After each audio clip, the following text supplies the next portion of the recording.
Hello students. So today we are going to discuss about Buddhism. So Buddhism is an important topic for your examination also.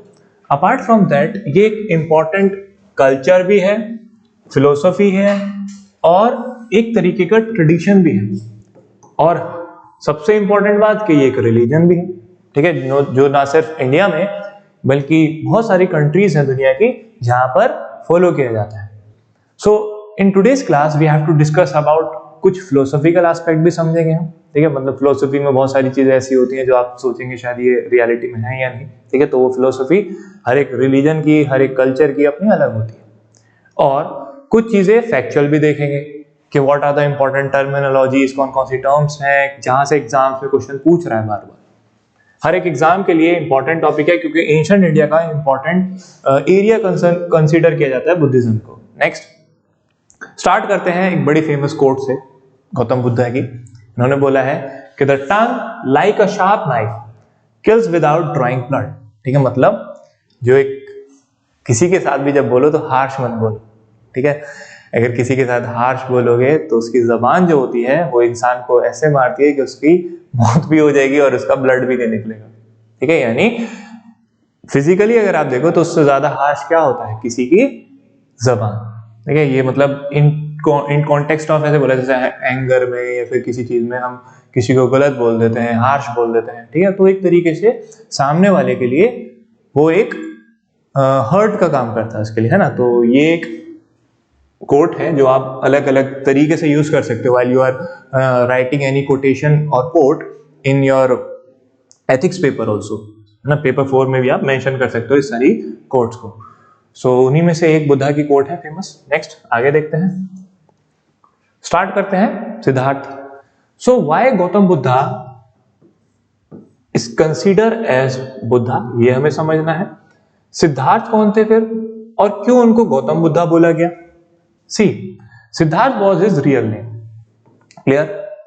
Gautam जो title आया है इनके पास वो आया है after the name of his mother, that is Prajapati Gautami, जो कि इनकी फोस्टर मदर थी, ठीक है. फोस्टर मदर, तो फोस्टर मदर कौन होती है, एक बायोलॉजिकल मदर, ठीक है, जो जिनके थ्रू आपका बर्थ होता है, और दूसरी फोस्टर मीन्स जो आपका पालन पोषण करती हैं, आपकी अपब्रिंगिंग करती है. क्लियर. तो इनकी मदर थी गौतमी, उनके नाम पर गौतम टाइटल आया. और बुद्धा का मतलब क्या होता है, एनलाइटेंड, मतलब जिसको ज्ञान की प्राप्ति हो गई हो, जिसको हर तरीके की नॉलेज मिल गई हो, who attain nirvana. nirvana means free from all desires. कोई भी किसी तरीके की डिजायर्स ना हो, उसको मोक्ष मिल गया हो. किसी भी तरीके की जो साइकिल होती है बर्थ और रीबर्थ की, जो कर्मा के अकॉर्डिंग आपको मिलती है, उनसे वो लिबरेट हो चुके हो. Clear. So this is about Siddharth. तो इसलिए उनको गौतम बोला गया और बुद्धा बोला गया, ठीक है. दोनों चीजें याद रखनी है.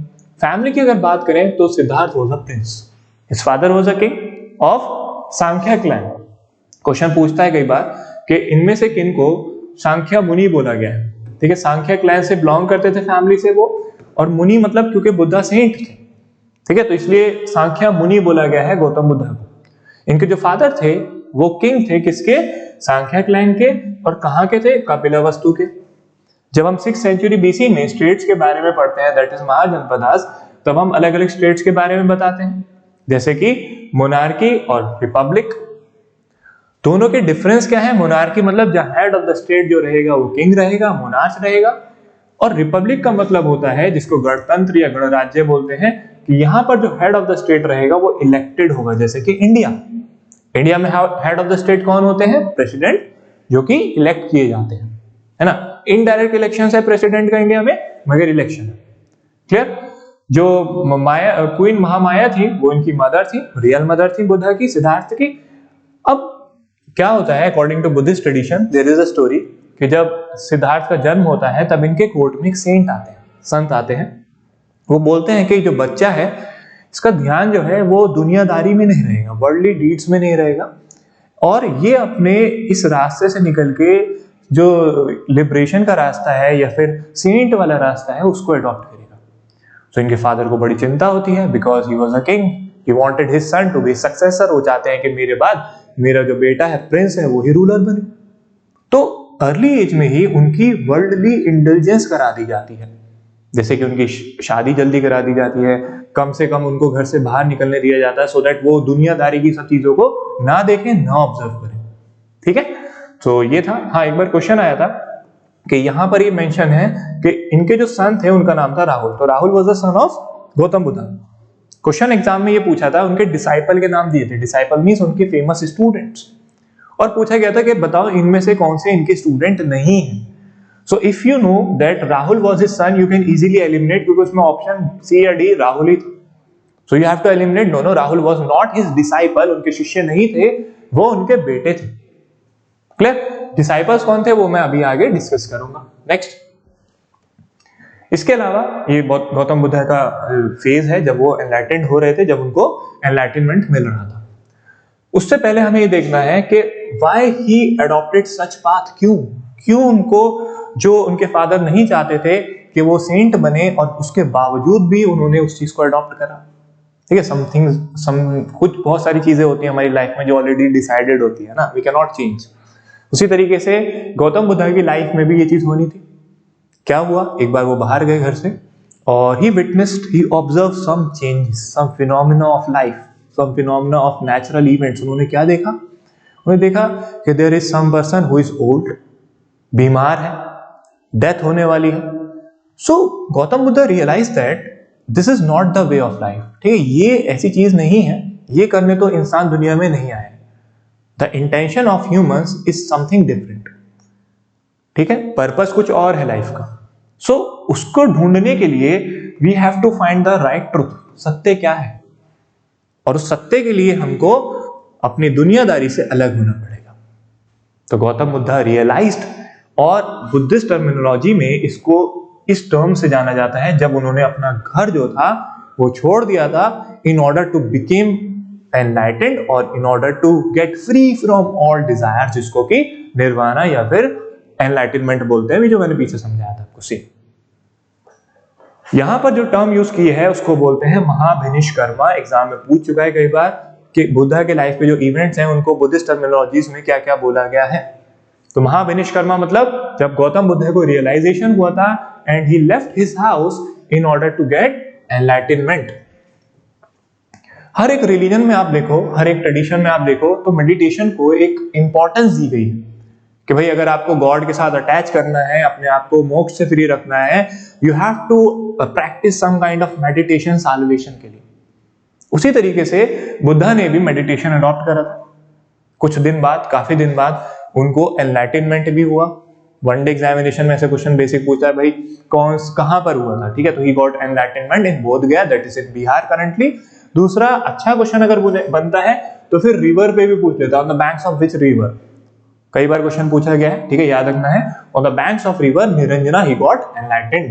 यहाँ पर इनको एनलाइटनमेंट हो गया था, ज्ञान की प्राप्ति हो गई थी।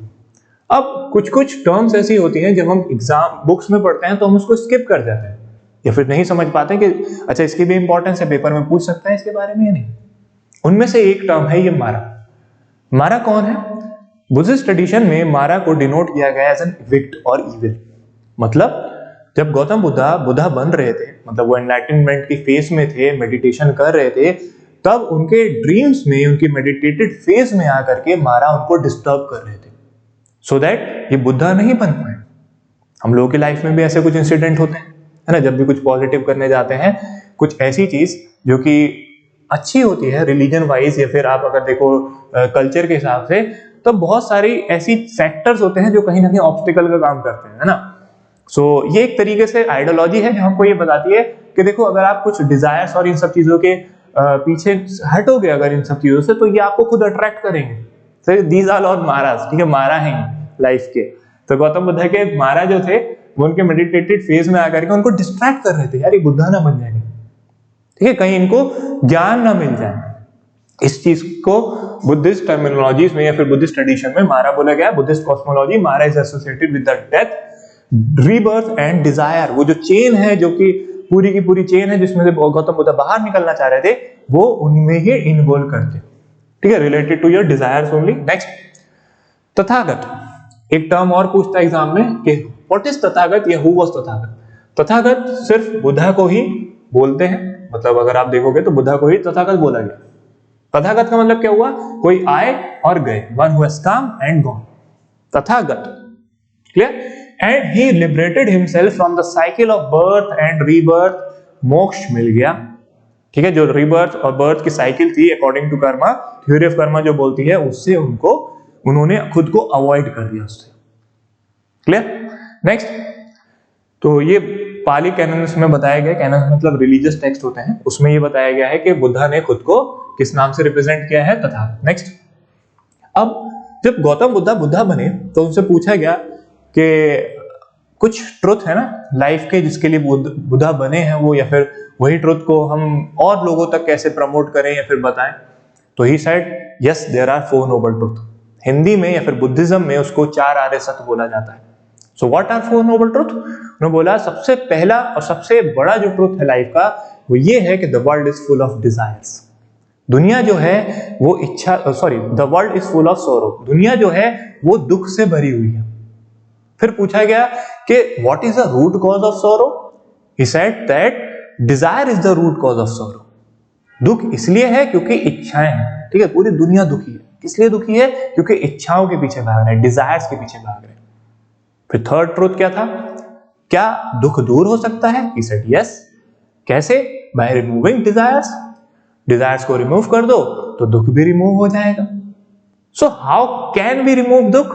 तो उसके लिए एक बार क्वेश्चन पूछा था, 2 स्टेटमेंट थी उसमें। ठीक, पहला ये देखा था कि Buddha said about the 4 noble truth। Yes, ये स्टेटमेंट ठीक है। दूसरा पूछा था कि Buddha gave a practical answer for that। No, there was no practical answer, it was philosophical in nature। जो बुद्धा ने आंसर दिया है अपना वो पूरा का पूरा फिलोसॉफिकल है। फिलोसॉफिकल मतलब बुद्धा ने बोला कि अगर आपको ये है कि भाई आपको अगर दुख को दूर करना है, डिजायर्स को दूर करना है, तो आपको 8 फोल्ड पाथ फॉलो करना होगा, जिसको मिडल पाथ भी बोलते हैं और जिसको हिंदी में अष्टांग मार्ग बोला गया। अष्ट मींस 8, अष्टांग मार्ग। अब अष्टांग मार्ग जो है वो कोई प्रैक्टिकल रास्ता नहीं है कि घर से निकले लेफ्ट लेना है, राइट लेना है, फिर वहां पहुंच जाएंगे अष्टांग मार्ग। ठीक है, ऐसा कुछ नहीं है, फिलोसॉफिकल है। फिलोसॉफिकल मतलब कुछ ऐसी चीजें बुद्धा ने बताई हैं जो आपको फॉलो करनी होंगी और उससे आप अपनी डिजायर से भी दूर हो जाओगे और सोरो से भी दूर हो जाओगे, दुख से भी दूर हो जाओगे। क्या बताया है? जैसे कि right speech, right action, right livelihood, right exertion, mindfulness, meditation, resolution and view. अब राइट का मतलब यहां पर क्या है कि भाई सही ज्ञान रखो, सही स्पीच रखो, गलत मत बोलो, झूठ मत बोलो। ठीक है, मॉरल ड्यूटीज है, मॉरल कंडक्ट्स के बारे में बात हो रही है। सही एक्शन रखो, चोरी मत करो, किसी के साथ धोखा मत करो, लाइवलीहुड सही रखो, ईमानदारी से जियो। ठीक है, so these are some ways जो अष्टांग मार्ग के अंदर बताए गए हैं और इससे आप क्या कर सकते हो? इससे आप अपने दुख को दूर कर सकते हो। कंसाइसली अगर हम देखें तो बुद्धा ने इस पूरे के पूरे प्रोसेस को, दुनिया के पूरे प्रोसेस को एक समरी में बता दिया इन 3 वर्ड्स। अष्टांग मार्ग की और कंसाइज फॉर्म है। ठीक है, मगर एग्जाम में कभी क्वेश्चन पूछेगा तो आपको ये टर्म्स याद रखनी है, दैट इज शिला, समाधि एंड प्रज्ञा। चौथी यहां पर स्टेटमेंट डी डाल करके कुछ भी पूछ लेगा कि बताओ इनमें से कौन से 3 वर्ड्स नहीं है जो कि बुद्धा ने बोले हैं। So you have to eliminate any 4th option जो भी डालेगा वो exam. But you have to remember these 3, that is शिला, समाधि एंड प्रज्ञा। अगर आपको याद है तब आप इजीली एलिमिनेट कर दोगे एग्जाम में कि नहीं ये तो नहीं था। मीनिंग क्या है इसका? शिला का मतलब होता है राइट कंडक्ट, समाधि का राइट कंसंट्रेशन या फिर मेडिटेशन, और प्रजनन का मतलब होता है राइट नॉलेज। ठीक है,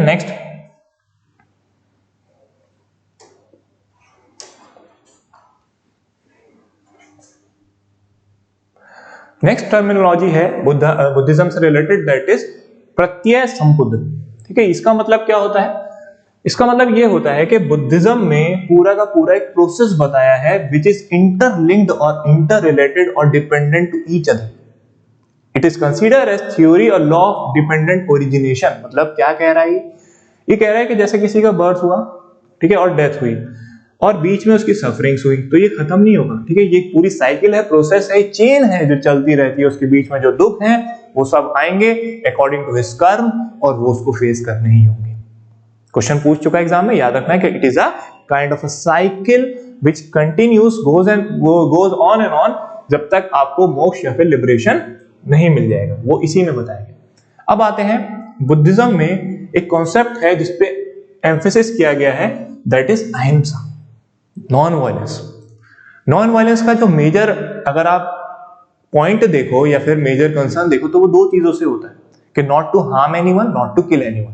ठीक है, किसी को मारो मत, किसी को नुकसान मत पहुंचाओ, यही तो हुआ नॉन वायलेंस का क्रक्स। तो बुद्धिज्म में बुद्धा ने भी यही कुछ इंस्ट्रक्शंस दी।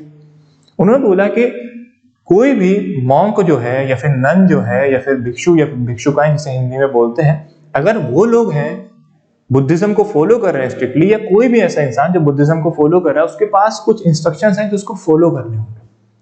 उनमें से एक आता है कि आप किसी भी जानवर को नहीं मारोगे, उसको कंज्यूम नहीं करोगे। ठीक है, अडॉप्ट वेजिटेरियनिज्म, कोई भी ऐसा पानी नहीं पियोगे जिसमें क्रिएचर मौजूद है, कोई भी लिविंग बीइंग मौजूद है। ठीक है, कहीं वो आपके अंदर ना चला जाए, उसकी डेथ ना हो जाए। अब यहां पर एक कॉन्ट्रडिक्शन है।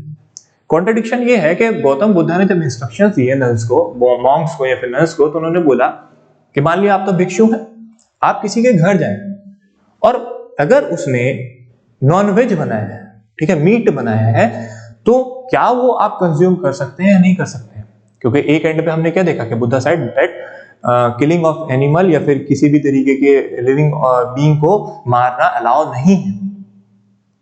तो अब यहां पर अगर कॉन्सेप्चुअल क्वेश्चन पूछेगा और दूसरी स्टेटमेंट दे देगा कि बुद्धा ने ये बोला है कि अगर मान लीजिए आप भिक्षु हैं और आप कहीं जाकर के भिक्षा मांग रहे हैं और उसके खाने में अगर नॉनवेज बना है, तो whether you have to consume it और नॉट, इजंट इट?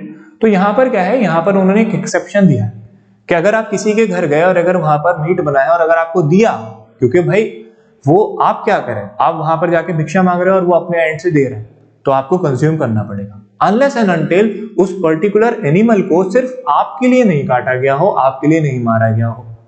ठीक है, भिक्षु के लिए, भिक्षु के नाम पे नहीं मारा गया उसको कि भिक्षु आएंगे तो मैं इनको ये दूंगा, क्लियर? तो आप दे सकते हो। उसके बाद भी एक्सेप्शन है, इसमें भी एक्सेप्शन ये बोला है कि कुछ मीट है, कुछ इस तरीके के एनिमल्स हैं जिसको आपको कंज्यूम करना ही नहीं है, चाहे वो कोई आपको डोनेशन में भी क्यों ना मिले, भीख में भी क्यों ना मिले, वो भी नहीं खाना है। ठीक है, जैसे कि meat of elephants, snakes, dogs, horses और ह्यूमंस।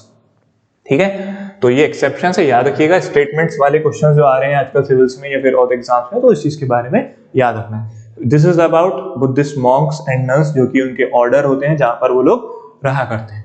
नेक्स्ट आते हैं टेक्स्ट। दुनिया में कोई भी रिलीजन आप देख लीजिए, सबके अपने कैनन्स हैं। कैनन्स का मतलब क्या होता है? बहुत सारे स्टूडेंट जो इंग्लिश टर्मिनोलॉजी जानते होंगे वो कहेंगे सर ये तो तोप होता है ना, तोप को कैनन बोलते हैं, मगर कैनन का मतलब रिलीजियस टेक्स्ट भी होता है। एग्जाम में कभी पूछेगा, याद रखिएगा, ठीक? ऐसा डायरेक्ट नहीं पूछेगा, इंग्लिश की टर्म है ये। तो कैनन का मतलब ये हुआ कि आप दुनिया का कोई भी रिलीजन उठा के देख लो, अगर वो रिलीजन है, धर्म है, ठीक है, दो चीजें होती हैं, एक होता है आपका रिलीजन और एक होता है सेक्ट। तो what is the difference between religion and sect? Religion मतलब धर्म हो गया, सेक्ट मींस संप्रदाय, हिंदी में से बोलते हैं SECT, sect. 6th century BC में हम पढ़ते हैं कि भाई 62 सेक्ट थे अलग अलग, और उनमें से सिर्फ 2 ही रिलीजन बने, that is Buddhism and Jainism. बाकी नहीं बन पाए, क्यों? क्योंकि उनके पास 3 कंडीशन नहीं फुलफिल हो रही थी। पहली ये कि उनके अपने धार्मिक ग्रंथ नहीं थे, दूसरा ये कि नंबर ऑफ फॉलोअर्स जो है वो कम है, और तीसरी चीज ये कि उनके कोई प्रीस्टली क्लास नहीं थी जो कि उनके धर्म को, उनके आइडिया को, उनके जो ऑर्डर्स हैं उनको प्रमोट कर सके, प्रोपोगेट कर सके। अगर ये 3 चीजें हैं तब आप रिलीजन को रिलीजन कंसीडर कर सकते हैं। त्रिपिटका जो है वो बुद्धिस्ट ऑर्डर का, बुद्धिस्ट रिलीजन का टेक्स्ट कैनन है, ठीक? इसमें 3 का मतलब क्या हुआ? 3, ठीक है। और कौन कौन से हैं? सुत्त पिटका, एक विनय और तीसरा अभिधम्मा। डिफरेंस क्या है भाई? 3 है तो तीनों के कॉन्टेक्स्ट अलग अलग होंगे, तीनों के अपने अपने सेक्शंस अलग अलग होंगे ऑब्वियसली। सुत्त पिटका में बुद्धा की टीचिंग्स है, बुद्धा ने जो टीचिंग्स दी हैं उनको कंपाइल किया गया है। विनय पिटका में रूल्स बताए गए हैं जो कि बुद्धिस्ट मॉन्क्स और नन्स जो होंगे, भिक्षु जो होंगे, उनको फॉलो करना होगा। और अभिधम्मा में बुद्धा की फिलोसफी के बारे में बताया गया है, ठीक है। बुद्धा ने जो फिलोसफी दी है उसको इसमें डाला गया है अभिधम्मा में। याद रखना, बहुत इंपॉर्टेंट क्वेश्चन है, बहुत बार पूछता है एग्जाम्स में। तीनों दे देगा, यू हैव टू मैच कि किसमें क्या है कंटेंट, ठीक? तो ये है। इसी में ही दूसरी चीज आती है पतिमोक्ष। What is पतिमोक्ष? देखो, अभी मैंने आपको क्या बताया कि जो विनय पिटका है उसमें बुद्धा ने रूल्स के बारे में बताया है, रूल्स वो जो कि फॉलो करने होंगे मॉन्क्स और नन्स को, ठीक है। विनय पिटका के 2 सेक्शंस हैं, ठीक? एक सुत्त विभाग है और दूसरा खंडक है, ठीक? तो इसमें क्या है, जो सुत्त विभाग है उसमें पतिमोक्ष के बारे में बताया गया है। अब पत्तिमोक्खा है क्या, हमें तो ये समझना है, तो मैंने आपको डिटेल में बता दिया कि भाई देखो ये इसके अंदर मेंशन है। But what is Patimokkha? Patimokkha rules होते हैं, क्वेश्चन एग्जाम में पूछेगा तो ध्यान रखना, पत्तिमोक्खा रूल्स जो कि मॉन्क्स और नन्स को फॉलो करने होंगे। बुद्धिज्म के अकॉर्डिंग कुछ नियम है, कुछ कानून है, कुछ रूल्स हैं, ठीक है, जो कि फॉलो करने होंगे बुद्धिस्ट मॉन्क्स और नन्स दोनों को। प्रिसाइजली अगर आप देखो कि इनके 227 टू 27 मॉन्क्स के लिए हैं और 311 जो है वो नन्स के, यानी नन्स के ज्यादा है रूल्स, ठीक है, वो उनके थोड़े स्ट्रिक्ट है, वो है। और एक ट्रेडिशन और होता है जिस सेरेमनी को बोलते हैं, यहां पर भी है मेंशन, आगे ही बताएंगे, उपोस्था। ये क्या होता है? उपोस्था सेरेमनी वो सेरेमनी होती है जिसमें बुद्धिस्ट मॉन्क्स और नन्स बैठ करके चैंटिंग करते हैं, यानी उच्चारण करते हैं किसका? पत्तिमोक्खा का, ठीक है। पत्तिमोक्खा क्या हो गए? रूल्स हो गए, ताकि वो रूल्स नेग्लेक्ट ना हो। In order to promote these rules from generation to generation, we have to recite on certain days, certain nights, ठीक है। और उन सेरेमनी को क्या बोला गया है? उपोस्थ सेरेमनी। क्लियर? नेक्स्ट, जातकास। जैसे एक टेक्स्ट हमने किताब देखी क्या, त्रिपिता का, वैसे एक और है जातका। जातका मतलब स्टोरी है, मॉरल स्टोरी है। बुद्धिज्म में बोला गया है कि जातका वो स्टोरी है जो बुद्धा के प्रीवियस लाइफ के बारे में बताती है। जातका बोलती हैं कि बुद्धा जो सिद्धार्थ हैं वो इस जन्म में बुद्धा बने, मगर ऐसा नहीं है, इन्होंने पहले ट्राई नहीं किया, कई बार इन्होंने जन्म लिया है, कई बार अर्थ पे आए in order to become Buddha, but he can not successful. इस जन्म में आकर के सिद्धार्थ को एनलाइटनमेंट मिला है। वो किसी भी फॉर्म में बर्थ ले सकते हैं, वो एनिमल की फॉर्म में, पत्थर की फॉर्म में, ट्री की फॉर्म में, बर्ड्स की फॉर्म में, ह्यूमंस की फॉर्म में, किसी भी फॉर्म में बर्थ ले सकते हैं। क्लियर? तो ये स्टोरी जो है वो हमें जातकास में मिलती हैं, और ये काफी सारी, हम जब छोटे थे आपको स्कूल वगैरह में हम लोग पढ़ते थे, याद होगा आपको, बहुत सारी स्टोरीज है ना, मॉरल स्टोरीज जो बताती हैं वो जातकास से ली गई। ये बहुत सारी स्टोरीज हैं ऐसी जो कि हिंदी की बुक्स में या फिर इंग्लिश की बुक्स में, लिटरेचर में डाल दी जाती थी, in order to have a teachings of philosophy, of teaching of morals, ethics et cetera, values के बारे में हमें सिखाते हैं, ठीक। थर्ड इंपॉर्टेंट सोर्स है जो बुद्धिज्म के बारे में बताती है, वो है मिलिंद पानो। इसको मिलिंद पान्हा भी बोलते हैं। क्या है? बहुत सिंपल है, एक बार समझ लीजिए। एक बार एक किंग थे, ठीक है, जिनका नाम था मिलिंद या फिर मेनेंडर। जो मिलिंद थे वो इंडो ग्रीक किंग थे, इंडो ग्रीक, ठीक है। इंडो ग्रीक मतलब एंशिएंट इंडिया में हम पढ़ते हैं ना, कुछ टाइम तक ग्रीक्स ने हमारे ऊपर रूल किया है ना। पोस्ट मौर्यन मतलब जब मौर्यन का डिक्लाइन हो गया था, अशोका की डेथ हो गई थी, उसके बाद आउटसाइडर्स आ गए थे, जिसमें से ग्रीक्स भी थे, उन्होंने इंडिया में आके रूल किया। जब इंडिया आए तो इंडिया के कल्चर ट्रेडिशन को भी उन्होंने सीखा, जाना। उनमें से एक किंग थे जिनका नाम था किंग मेनेंडर, जिनको हिंदी में मिलिंद बोलते हैं, मेनेंडर उनका ग्रीक नेम है। इनको बुद्धिज्म में बहुत इंटरेस्ट आया, इनको लगा कि बुद्धिज्म मैं भी क्यों ना सीखूं, पढ़ूं, जानूं उसके बारे में। तो उस टाइम पर एक सेंट हुआ करते थे जिनका नाम था नागसेन। तो नागसेन को बुलाया गया इनके कोर्ट में, इन्होंने कुछ क्वेश्चंस पूछे जिसका नागसेन ने आंसर दिया। जैसे मान लो हम हैं और एक स्टूडेंट और है, ठीक है, और हम दोनों आपस में बात कर रहे हैं, तो he is asking something from me and I am giving the reply in the form of answers कि भाई अगर ये है तो इसका ये है, इसका ये है, इसका ये है। So the dialogue between the two was compiled in a book and the book is called as Milind पानो। क्लियर? किताब है जो दो पर्सन बातचीत कर रहे हैं, उनके डायलॉग को कंपाइल किया गया है, एक किताब में लिखा गया है, and it also provides a valuable information about the Buddhism। क्योंकि बुद्धिज्म के बारे में इवन इतना ज्यादा कन्विंस हो गए थे मिलिंद इनके डायलॉग से, इनकी बातचीत से, इनके आंसर से, दैट ही अडॉप्टेड बुद्धिज्म, ठीक है। मेनेंडर ने, मिलिंद ने बुद्धिज्म अडॉप्ट कर लिया था। यहां पर एक क्वेश्चन के फॉर्म में मैंने डाला है कि भाई बुद्धा जो थे, जब वो सिद्धार्थ जो थे वो मेडिटेशन कर रहे थे, तो उनके कुछ टीचर्स थे who taught him about meditation, कि मेडिटेशन का सही तरीका क्या है, आप इस तरीके से करो। क्वेश्चन पूछेगा, आपको याद रखना है, दो हैं, कौन कौन? अलारा एंड उद्दका, ठीक है। Name the teachers of Siddharth under हुम ही स्टडीड द मेडिटेशन, ठीक। 5 डिसाइपल्स कौन है, उनके बारे में आगे देखते हैं। 5 डिसाइपल्स, जैसे मैंने अभी क्वेश्चन भी बताया था आपको, पूछा गया था एग्जाम में कि इनमें से कौन से शिष्य नहीं है बुद्धा के, तो राहुल उसमें ऑप्शन था, you have to eliminate Rahul because he was a son. तो 5 डिसाइपल्स अगर पूछ लेगा एग्जाम में कभी भी कौन है, तो ये 5 है। डिसाइपल्स का मतलब हिंदी में होता है शिष्य। 5 बड़े शिष्य या फिर पहले शिष्य बोल सकते हैं जो बुद्धा के थे, वो ये थे: सरिपुत्ता, महामोगलाना, महाकश्यपा, आनंद जो इनके सबसे फेवरेट थे, और अनिरुद्ध, ठीक है। Anand was one of the favourite student of Buddha. शुरू में जब बुद्धिस्ट ऑर्डर बने, मोनेस्ट्रीज बनी, संघ बने, तो Buddha did not allowed the entry of women in संघ। महिलाओं का प्रवेश उन्होंने मना करा था कि नहीं, महिलाओं को अलाउ नहीं होगा कि वो बुद्धिस्ट इसमें आकर के संघ में पार्टिसिपेट करें।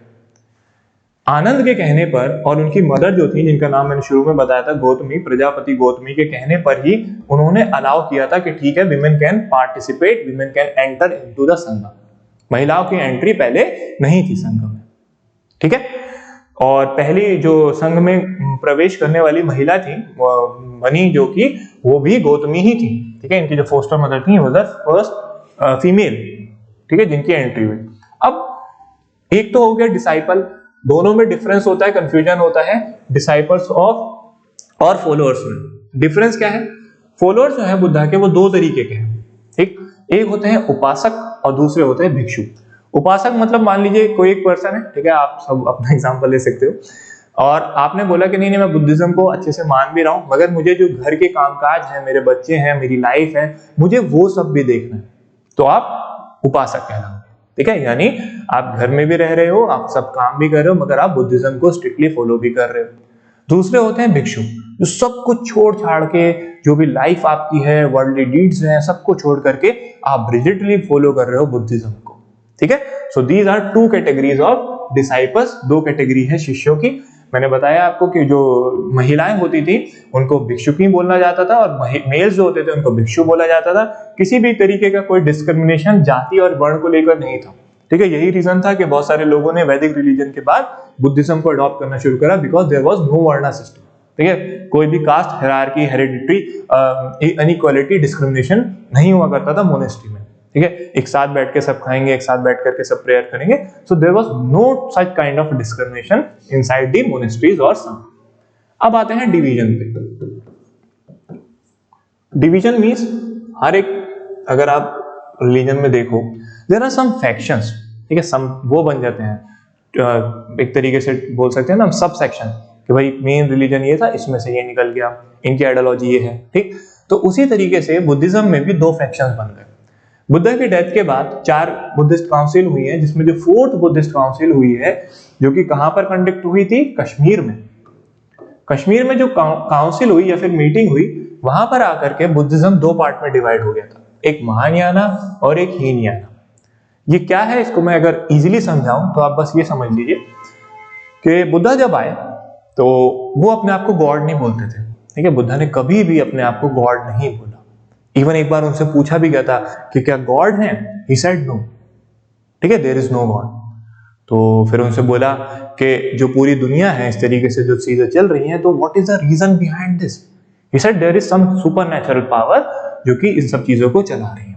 तो फिर पूछा गया क्या वो सुपरनैचुरल पावर क्या गॉड है? तो Buddha remain silent. There was no practical answer, no forward answer. आप ये बोल सकते हैं कि nor he had accepted not rejected, ठीक है, ना तो उन्होंने एक्सेप्ट करा है और ना ही रिजेक्ट करा है एग्जिस्टेंस ऑफ गॉड को, गौतम बुद्ध ने, मगर उन्होंने खुद को गॉड नहीं बोला, ठीक है।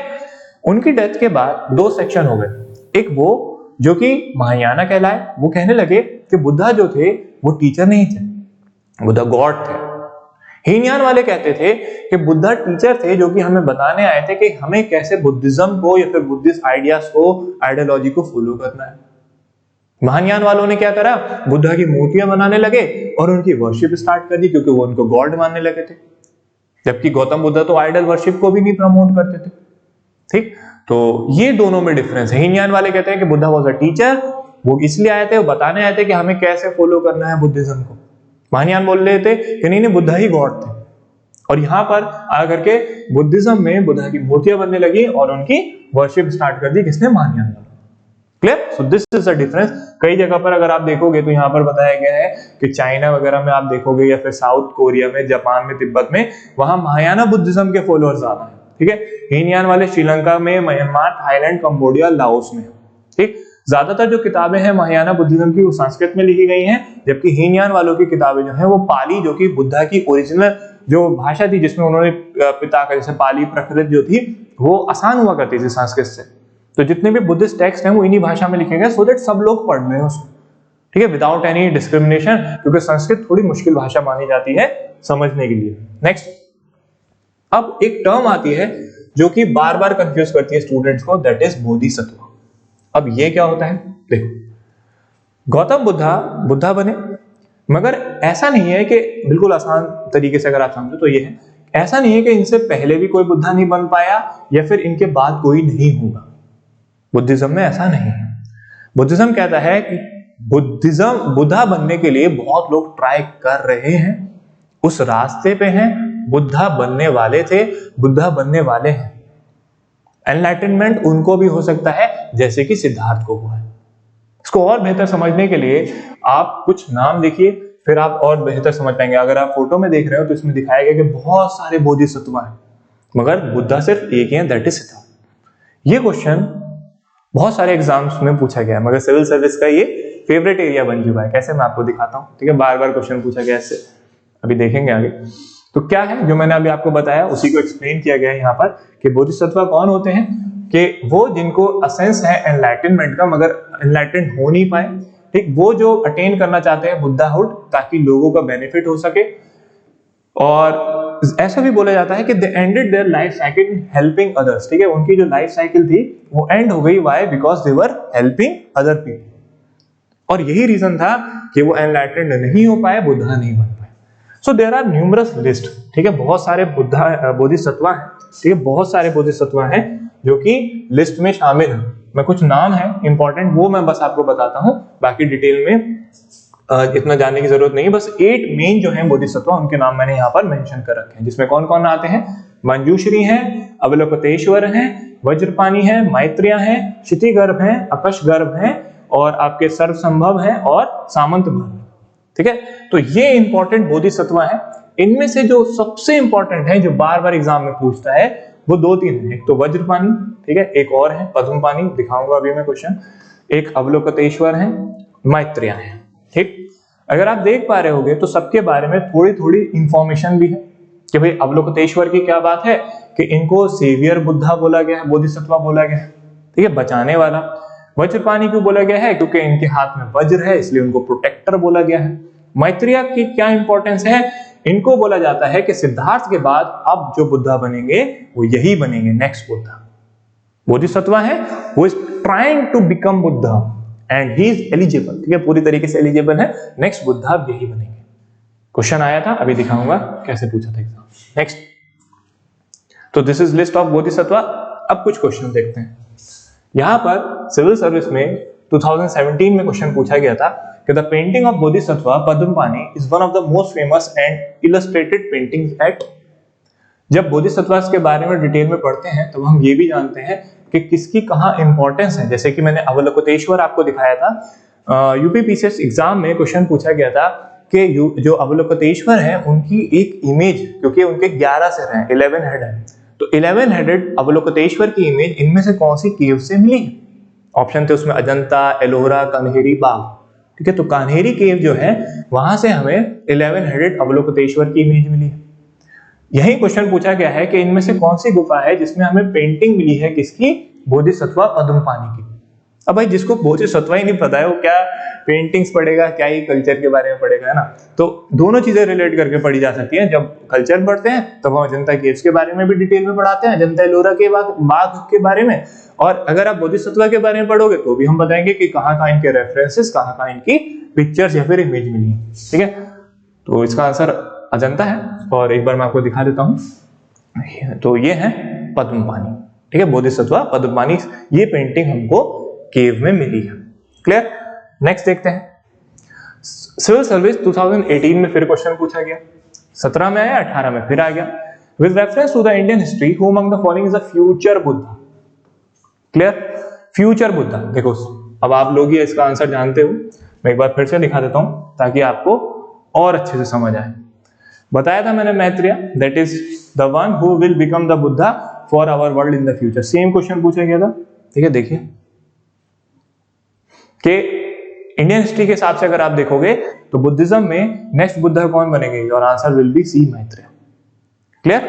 नेक्स्ट 2019 में फिर आ गया, ठीक है, बोधिसत्व से क्वेश्चन।